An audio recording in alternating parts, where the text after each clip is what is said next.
और अब आपको हेमंत बोधनकर से मिलवाते हैं। रिटायर्ड पुलिस अफसर हेमंत बोधनकर की वो टीम थी जिसने 26/11 को अजमल आमिर कसाब को जिंदा गिरफ्तार किया था।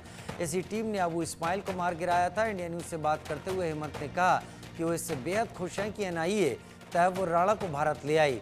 उन्होंने कहा कि अगर हमारी न्याय प्रक्रिया ऐसे ही रही तो 26/11 के सारे दोषी भारत की जेलों में होंगे जिन्होंने अब मौत का तांडव किया। सहयोगी शाहिद अंसारी ने हेमंत बोधनकर से खास बातचीत की।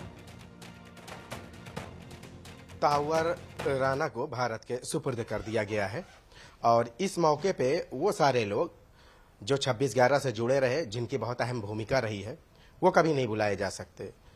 कई लोग ऐसे रहे जो इस दुनिया से चले गए, लेकिन कई ऐसे लोग रहे जो इस पूरे मामले को लेकर जो है आतंकवादियों को मुकाबला किए और आज जो है उन सारे लम्हों को याद करते हैं।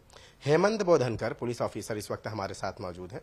पहला सवाल है मेरा कि तैयबुर राणा को वापस लाया जा रहा है, आप इस केस से जुड़े रहे। कई मामलों में जो है आपने देखा है कि 35 आरोपियों में से एकमात्र अगर अजमल आमिर कसाब नहीं बचता तो शायद ये पता भी नहीं चलता कि ये हमला किसने किया था। क्या कहना चाहेंगे? सबसे पहले मैं एनआईए टीम को उनका अभिनंदन करना चाहूँगा कि हमने यूएसए के सुप्रीम कोर्ट में जो अर्जी दी थी प्रत्यार्पण की, उसको कोर्ट ने मंजूरी दी थी और अब उसको हिंदुस्तान में ले आ रहे हो। तो मैं टीम का अभिनंदन करना चाहूँगा और मैं समझता हूँ कि हर एक जो आरोपी इस केस से जुड़े हुए हैं और इस केस में इन्वॉल्व थे, उनको इसी तरह हिंदुस्तान के कोर्ट के अंदर लाके उनके ऊपर मुकदमा चलना ही चाहिए और जो कैपिटल पनिशमेंट है वो उनको दी जानी चाहिए। बोधनकर साहब, उस दिन की अगर मैं बात करूं, क्या हुआ था उस दिन? 26/11 मेरी नाइट ड्यूटी थी और हमारे सीनियर माड़ी साहब ने मुझे कहा कि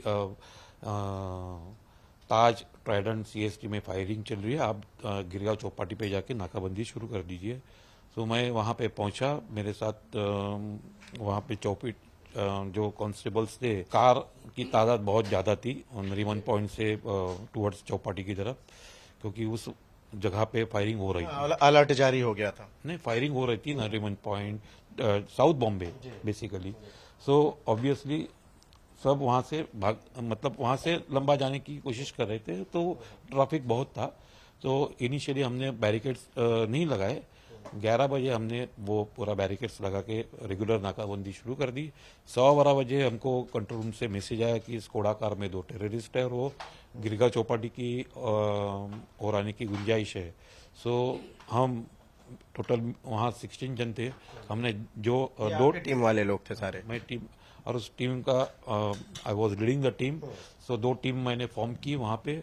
उसमें संजय गोविलकर, तुकाराम मुंबड़े जी एक टीम में रखे, उनको बैरिकेड के पीछे हमने तैनात कर दिया और एक टीम भास्कर कदम और मैं और उनका डिटेक्शन स्टाफ, ऐसे हम रोड डिवाइडर पे खड़े हो गए। 12:30 बजे रात को स्कोडा कार आई। हमने उनको और आके हम जहाँ नाकाबंदी कर रहे थे वहाँ 50 फीट की दूरी पर रुकी गाड़ी। हमने उनको गाड़ी के नीचे उतरने के लिए कहा, लेकिन उन्होंने हमारी कोई इंस्ट्रक्शंस को फॉलो किए ही नहीं।